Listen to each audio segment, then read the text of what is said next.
Манад дээр угаасаа Монголд ганцхан гэмтэл сохог дээр л хүний угаарын хийгдээ. Тэрэн дээр очиод үзвэл манай дээр тэмүүлжлэг байхгүй л гэжэлсэн. Хүчин бол хариуцлагын живлэх юм уу гэж гараа авдсан. Монголд алхам тутамд хүний эрх зөрчигдөж байна. Үндсэн хуулиар олгосон 18 эрхээ бид эдэлж чадахгүй, төр төсний дорож төрсөөр хүний эрх чөлөөг мартаж байна. Тухайлбал үндсэн хуульдаа бид эрүүл мэндийг хамгаалуулах эмнэлгийн тусламж авах хэрэгтэй байдаг. Иргэдэд эмнэлгийн төлбөргүй тусламж үзүүлэх болцол журмыг хуулиар тогтооно хэмээн заасан байдаг юм а. Тэгвэл өнөөдөр хамгийн хэрэгждэггүй эрхийн нэг болж Монголын эрүүл мэндийн салбар сэхэнд байна. Эрүүл мэндийн даатгалаараа эмчилгээ онцлогоо тэр бүр авч чадахгүй, очир дараалан ч дийлдэхгүй байгаа нь бодит үнэ юм. Сайн байцгаана уу? Манай редакцид нэг иргэн хандаад байна. Тэрээр угаартаад Баянгол дүүргийн 7 дугаар төвөөс тусламж үйлчилгээ авахар очисон боловч одоо ингээд тусламж үйлчилгээ авч чадаагүй талаараа редакц цандсан юм аа. Одоо таны хувьд угаартаад утсан гэж байна шүү дээ, тий.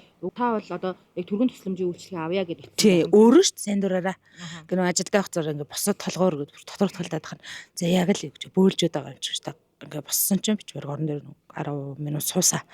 Юу болоод байгааг мэдгүй толгой өвдөд байгаа юм чи. Тэгээ босоо суучаад гарч ирээд гараа шууд орж ирэнгүүт шууд агаарт бөөлжт юм бэл.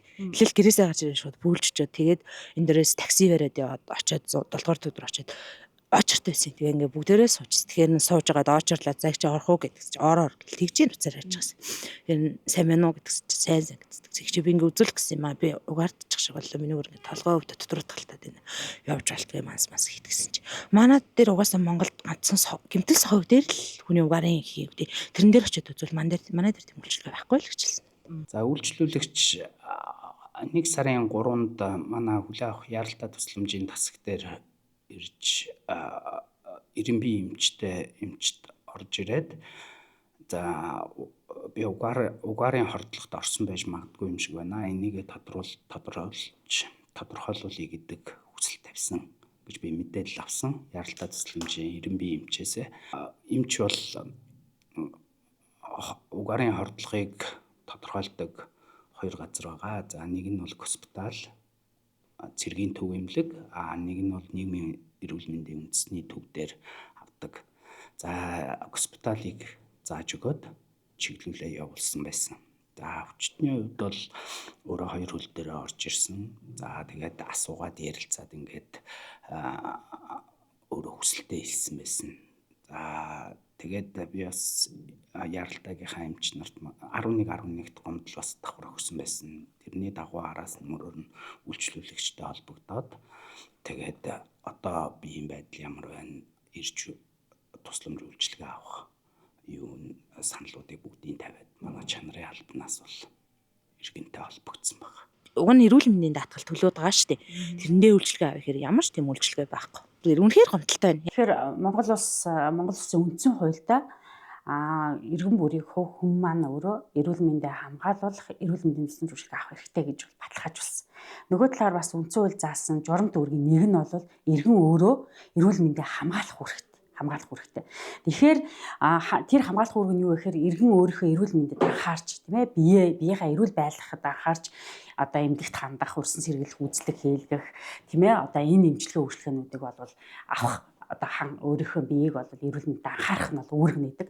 Хэрвээ өвдсөн ямар нэгэн одоо эрүүл мэндийн асуудал тулгарсан тохиолдолд эрүүл мэндийг хамгаалуулахаар одоо эмнэлгийн байгууллага, эрүүл мэндийн байгууллагаар очиж эмнэлэг эрүүл мэндийн тусламж үйлчилгээ авах хэрэгтэй.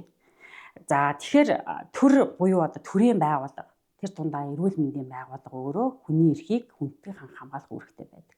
Тэгэхээр хүний эрхийг хүндэтгэж хамгаална гэдэг маань ямар ч иргэн одоо эрүүл мэндийн тусламж үйлчилгээ авах гэдэг эрхт нь тэр эрхийг нь хүндэтгэж үзлэг онцлогоо тийм ээ эмчилгээ хийх үүрэг нь бол тухайн эрүүл мэндийн байгууллага эрүүл мэндийн одоо ажилтаа албан хаагчд бол тэр үүрэг байна гэсэн. Ухаан иргэнд хэрвээ ялгуурлан гадуурхаж тийм ээ одоо хүний эрүүл мэндийн үйлчилгээг үзүүлэхээс татгалцсан бол үзүүлээгүй бол за нөгөө талаар тухайн хүний одоо хувийн мэдээлэл байгаа тий одоо эмзэг мэдээлэл бол хүний эрүүл мэндийн мэдээлэл өөрөө ордог. Тэгэхээр хүний нууц буюу одоо хүний эмзэг мэдээллийг олон нийтэд түгээсэн бол тэр одоо түгээснээс болоод тухайн хүний эрх хэрэгжүүлэлт зөрчигдсөн тий одоо ийм асуудал байх юм бол өөрөө энэ хүний эрхийн зөрчилд бол тооцогдно. Яагаад тэгэхээр Монгол Улсын үндсэн хууль баталгаажуулсан эрхийг эдлүүлэх нь төр буюу төрийн байгууллага за тэр дундаа одоо эрүүл мэндийн тусламж үйлчилгээг ярьж байгаа тохиолдолд эрүүл мэндийн байгууллага буюу эмнэлэг маань үзүүлэг байгаа юм бол одоо хүний эрхийг хүндэтгэх хамгаалах үүргээ биелүүлэг байна л гэж үзнэ. Тэгэхээр угаардсан тохиолдол байх юм бол бид нар дээр урд нь бас ийм үг арцсан хүмүүс бол иржсэн 103-аар дүүрэг дээр бол штаб байгуулагдсан байгаа. За үг арцсан тийм тохиолдлууд гарах юм бол 103 штабынхан очоод за газар дээр нь хүнээ үнэлээд хордлогын төв рүү явуулаад хөнгөн зэргийн үг арталтай байх юм бол өрхийн эмнэлэг болон дүүргийн эрүүл мэндийн төв рүү чиглүүлж бол явуулдаг. 103 очиж эхлээд ирмэлтэй хийгээд хүнээ хүргэж ирдэг.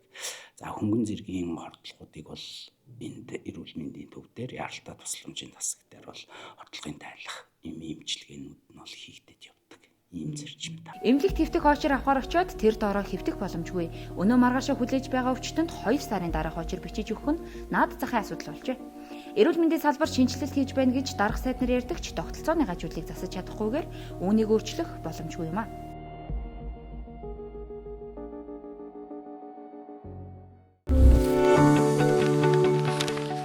Зүүн түүчэлэх зүүнний мэдээ сонин цаасан хэвлэл болон цахим хэлбэрээр уншигч танд хүрч байна. Иргэдээ өмөөч өвчин. Үндэсний өдөр тутмын сонин зүүнний мэдээ.